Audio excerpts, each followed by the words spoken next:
ఇది అయిపోయిన తర్వాత ఇక్కడ వీళ్ళు ఇది ఆ పక్కన జరుగుతుంటే ఈ పక్కన వీళ్ళు డీజే కోసం వీళ్ళు ప్లాన్ చేసుకున్నారు. వీళ్ళు మొత్తం రెడీ అయిపోయింది, ready to shoot, go for shoot. అన్ని క్యారెక్టర్స్ వస్తున్నాయి, మదర్ అండ్ ఫాదర్ దొరుకుతున్నారు వీళ్ళకు. మదర్ అంటే సరే, కానీ ఫాదర్ కావాలి వాళ్ళకి ఇంపార్టెంట్గా. ఎట్లా అని అనుకుంటున్న పరిస్థితుల్లో వాళ్ళు కొంతమందిని ఆడిషన్ చేసారు. వాళ్ళకు ఒక 3-4 గ్రేడ్స్ కావాలి వాళ్ళకు. గ్రేడ్స్ అంటే వాళ్ళకు ఒక ఆ యొక్క పర్టికులర్ కావాలి. ఒక ఫాదర్ అంటే సిద్ధుకి ఫాదర్ లాగా ఉండాలి, తెలంగాణస్ లాగా బాగా చెప్పగలిగి ఉండాలి, పర్ఫార్మెన్స్ చేయగలిగి ఉండాలి. ఇవన్నీ వాళ్ళకు కొన్ని అనుకున్నటువంటి అంశాలు. ఆ అంశాలు ఉన్న వాళ్ళకు మంచి ఆర్టిస్టులు దొరికి ఉంటారు వాళ్ళకు.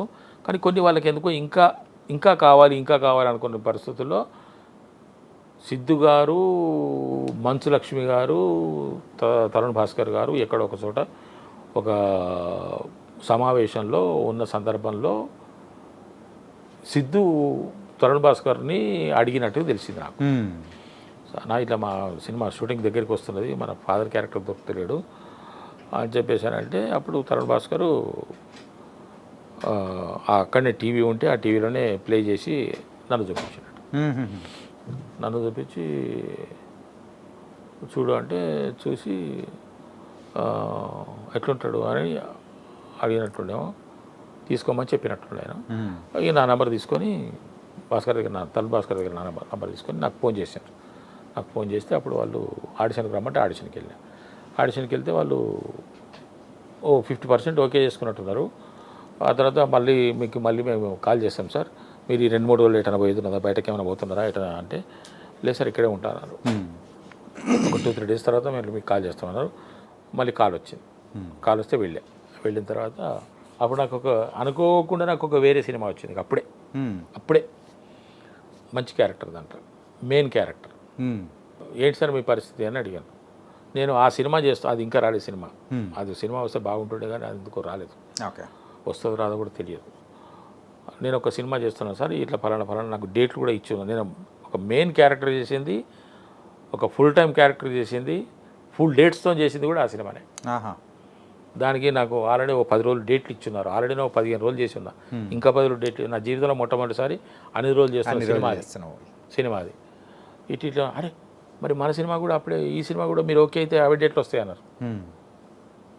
నేను దానికే ఇంపార్టెన్స్ ఇచ్చిన, ఎందుకంటే అది ఆల్రెడీ చేస్తున్నాను నేను. దాని సంగతి నాకు తెలుస్తున్నది.